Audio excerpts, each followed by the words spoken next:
Hello VC, vinyl community. It's post number 5 for me. At the last time I was on here, I got cut off by my camera, which was probably a good thing because I was upwards of 20 minutes or so. So I'm here to sort of finish what I started then, I think. Finish, and I got a little greedy at the end there. I had to do one more thing and then it cut me off. That's fine.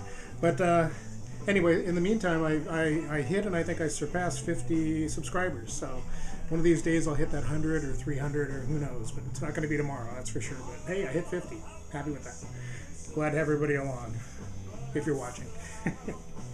To finish what I was so rudely interrupted by my camera running out of power last time, it's the Numero Group putting out a box set of Titan Pop. Titan is a label that put out a bunch of pop music, 78 to 81 or so. They only put out about 8 records, probably a number of 45s and whatnot, but they compiled 4 albums worth in a box set. And I originally had the 2 CD version of it, but they put it out on vinyl, and they included 10 additional tracks. And what's great is that each one of these vinyls are on nice, beautiful cherry red records, and they're just great to look at. But the music on it's fantastic too. So it's not very expensive either. It's got a great book. The book is the same size as the record, 12 by 12, and it's a really nice package. Some of these are on black vinyl, but if you're lucky enough to, luckily I held off and I was able to find one that was color vinyl, and that kind of put me over the top. But for me, this was only 45 bucks, and like I said, it was sort of courtesy of a nephew of mine who gave me some Christmas funds to buy some music with, and I was able to get this from him. I'm going to put this back before I forget to do that. And highly recommended if you're into pop music at all, especially 78, 81 period. What's playing right now is a nice used find that I picked up, Jethro Tull stand-up album. It's in great shape. I was really surprised to find it, not only in the vinyl in great shape, but the album in great shape. The nice pop-up original. It's kind of neat. On Chrysalis Records, and one of my favorite albums of theirs. Very happy to have found it, especially with the pop-up. It was very neat. So, real quick, I think I sent Derek a message. If you're watching this, thank you, and thank you for the comments that you left on one of my recent posts. But if you're watching, I've got a question, and anybody who's into prog rock, probably a lot more knowledgeable about it than I am. But this is one of those, I saw this album cover and I knew what it was. It had to be a prog band from somewhere. It was just so unusual. But the band is Eloy, and the album is called Ocean. Very cool album cover. If I can pull that out first. This is found out a little bit about this band as I was carrying this record around in the record store, but great artwork. Very cool artwork. It's kind of worn, you know. Harvest label, and it's from Germany. Nice interior artwork. It'd be great to find a real clean copy of this, cover at least. The disc itself is in great shape, so I was very happy about that. This has had some kind of a history because the inner sleeve says Capricorn Records, 535 Cotton Avenue, Macon, Georgia. So if there's anybody in the Georgia area that is aware of Capricorn Records, I have one of their sleeves. And how it got into a German prog album cover, I'll never know. But here's the vinyl. It's in great shape. I've listened to it briefly. I really liked it, and I'm looking forward to listening to it some more.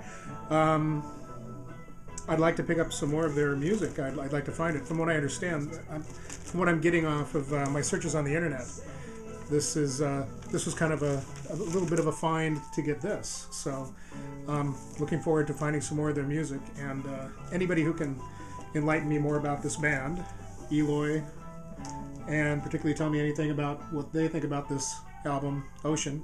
I really like it myself. Looking forward, like I said, listening to it again.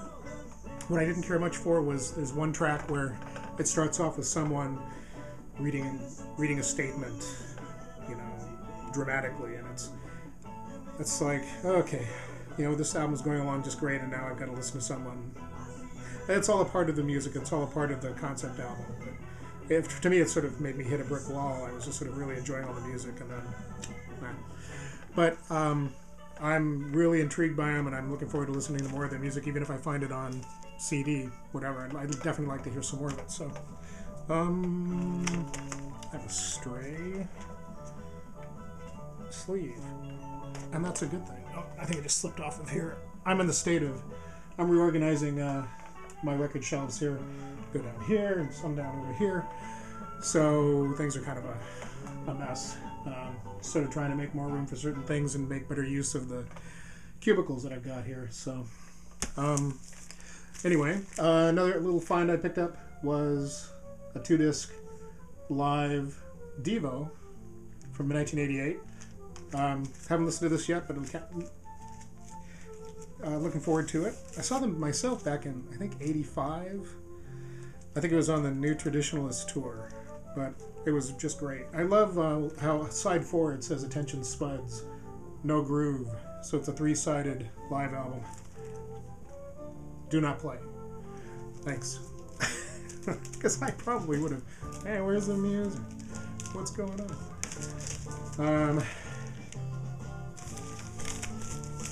Slide this back in. I thought I made the decision not to slide things back in to waste the time.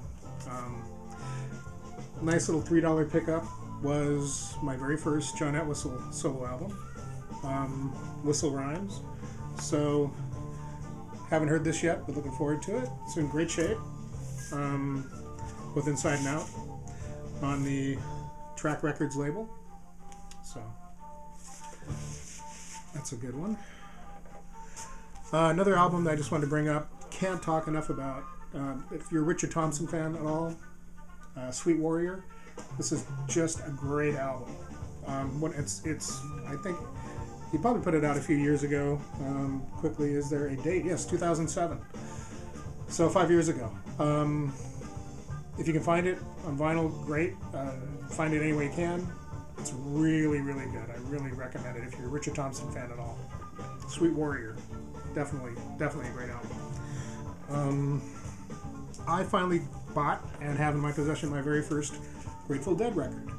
I don't dislike Grateful Dead. I just never, with all the other bands, I had so many bands. It's kind of like with Springsteen. I don't dislike Springsteen. I just don't have time or room in my head or my ears for him. And same thing with the Grateful Dead. Although I did buy a couple of the Dick's Picks live albums when they started coming out on CD. Those are just kind of cool, and I just sort of like the live atmosphere and the live sound. So I do have a couple of those. But this is the Record Store Day mono version of the first album.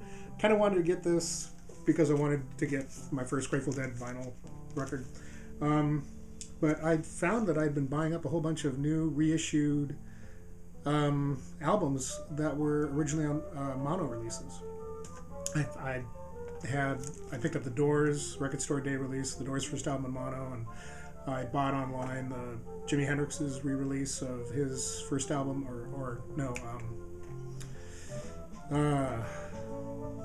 his second album. I'm spacing on it. Finding a copy of that in mono. And so I just found more and more things in mono. I thought, well, okay, I'm just going to try to get as many of these mono reissues as I can while they're available. I have a number of the Byrds reissued in mono on the Sundays label, so that's kind of nice. Some folks have been posting their Frank Zappa finds, and I nabbed the Joe's Garage Acts 2 and 3, which I've never heard before. Now, before my big vinyl purge, I used to have quite a Zappa vinyl collection. Apparently, I decided to that was one of the collections that ended up on the sell pile, which I'm kind of regretting now a little bit. I did, however, have the foresight to keep around a couple of them that I knew were important to keep. I just assumed that, well, these others won't be that hard to get again if I wanted them, but these two I picked up and I kept. One being We're Only In It For The Money. This is from my original collection, and it has the the parody insert of from Sgt. Pepper, the insert they had of the cutouts, and it's on Verve and in pretty darn good shape. It's got a few little, I would say they're paper scratches, but otherwise in great shape. Stereo version. I don't know if there's ever a mono version of it released, but yeah, I should put this on again.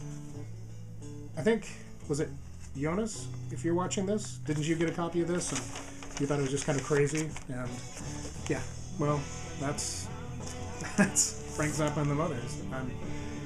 I'm pretty sure that's how I remember this sounding. But it's in great shape, really, really good shape considering. You know, it's definitely an original. So very, very happy to have it. And I'm going to save this one to put back together safely. I can take my time. Another Zappa that I've got here from my collections from way back when is Reuben and the Jets. And this is one that I haven't listened to in so long, I couldn't tell you what it sounds like right now. But here it is.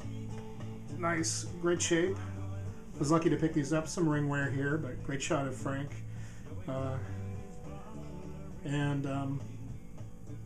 guess this kind of fills in kind of the thread that was going around about cartoon album covers. I've got some other examples that are much better, and you could say that about a lot of Zappa's album covers being somewhat cartoony. Another Verve stereo. Checking to see if there's anything on the Dead Wax. I haven't had these in such a long time. There's this one saying side 1. That's exciting. But don't see. Come on, some magic, some secret message, Frank. Nope, no secret message from Frank. But pretty darn good pressing, very heavy. Yeah, real nice. So anyway, glad I kept those. And I will be looking to pick a few more up. I do have a re-release of Hot Rats that came out on Classic Records not too long ago.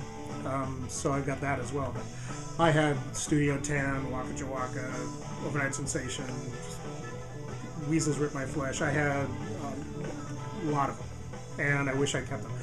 One of the best concerts I ever saw was his. I can't remember exactly when it was. Late 80s, I think. He was doing 2 shows at Paramount here in Seattle, and I saw the earlier show, and it was music was great. I laughed like crazy, just the absurdity of some of the things that were going on in the show, and it was a great show. Well, I got a handful of other things here, but I think I've yacked enough. But anyway. Again, over 50 subscribers, yay!